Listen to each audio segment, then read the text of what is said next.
नमस्कार, आदाब। आपका स्वागत है आपके अपने चैनल म्यूज़िकपीडिया पे। इस चैनल पे आपको यूजीसी नेट के सिलेबस की तैयारी करवाई जाती है। मुझे नहीं लगता कि म्यूज़िक के यूजीसी नेट के कोई चैनल्स ज़्यादा होंगे।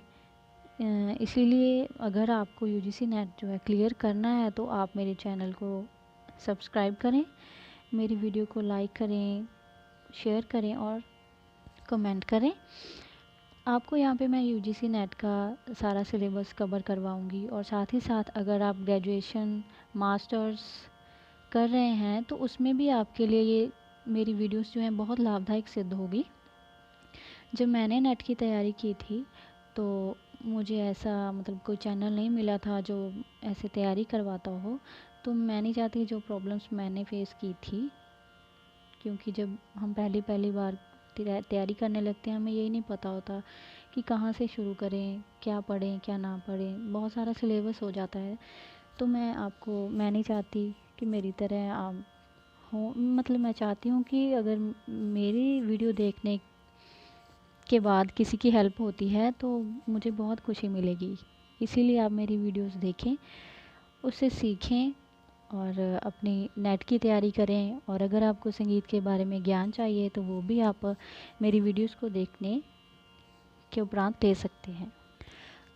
सबसे पहले मैं आपको जो टॉपिक करवाऊंगी उसका नाम है नाद, क्योंकि नाद जो है वो संगीत का आधार है। बिना नाद संगीत जो है वो संभव नहीं है। नाद जो है, नाद का अर्थ है आवाज़, जो अगर आवाज़ ही नहीं होगी तो संगीत नहीं होगा। तो नाद जो है उसके बारे में संगीत रत्नाकर ग्रंथ में शारंगदेव लिखते हैं कि जो जन के मन का रंजन करता है, नंदन करता है, वही नाद है। नाद जो मधुर हो, नियमित आंदोलन संख्या का हो, सुनने में जो है मधुर लगे, वही जो है नाद जो है वो संगीत उपयोगी होता है। नाद जो है वो दो प्रकार का होता है। पहला आहत नाद, दूसरा अनाहत नाद। आहत नाद मतलब ध्वनि, ऐसी ध्वनि जो किसी दो वस्तुओं पे टकराने से पैदा हो या किसी वस्तु पे आघात करने से पैदा हो, वो आहत नाद है। यही नाद जो है वो कानों को जब सुनाई देता है तो यही संगीत बनता है। जो नाद किसी चीज़ के टकराव से पैदा हो और कानों को सुनने में मधुर लगे, वो आहत नाद होता है। दूसरा है अनाहत नाद। अनाहत नाद जो है, अनाहत बिना चोट के उत्पन्न हुआ नाद। ये ये नाद संगीत उपयोगी नहीं है। जब पुराने ऋषि मुनि जो हैं वो इस नाद की जो है व्याख्या करते हैं, जब उसको मानते थे, इस नाद जो अनाहत नाद जो होता है वो उनका कहना था कि ये जो है ब्रह्मांड में धरती पे हर जगह मौजूद है। बस इसे किसी शांतमय जगह पे हम जब कानों पे हाथ रखते हैं तो हमें एक जूं जूं जैसी आवाज़ जो है सुनाई देती है, वही अनाहत नाद है।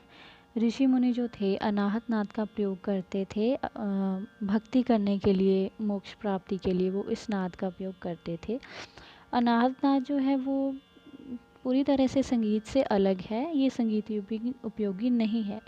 संगीत के लिए जो उपयोगी है वो है आहत नाद। उसके बाद नाद के 3 गुण होते हैं। सबसे पहला गुण होता है नाद का ऊंचा नीचापन। ये जो है नाद की तारता। तारता जैसे सा है वो रे से नीचे है, सा जो है उसकी आंदोलन संख्या रे से कम है। सा से रे ऊंचा है, रे से गा ऊंचा है, गा से मा ऊंचा है। सा नीचा है और रे ऊंचा है। ये होते हैं नाद का ऊंचा नीचापन। दूसरा नाद की जो विशेषता है, उसका गुण है, वो है नाद का छोटा बड़ापन। छोटा बड़ापन नाद छोटा है, अगर तो हम किसी ने समझो धीरे से गाया तो हमें उसके पास से ही सुनाई देगा, दूर जाकर नहीं सुनाई देगा। किसी ने किसी वस्तु पे आघात किया, जैसे कि तबले पे किसी ने चोट लगाई, तो वो अगर धीरे से लगाएगा तो हमें बस उसके आसपास ही सुनाई देगा, दूर जाकर सुनेंगे तो वो सुनाई नहीं देगा। ये है नाद का छोटा बड़ापन। उसके बाद आती है नाद की जाति या गुण।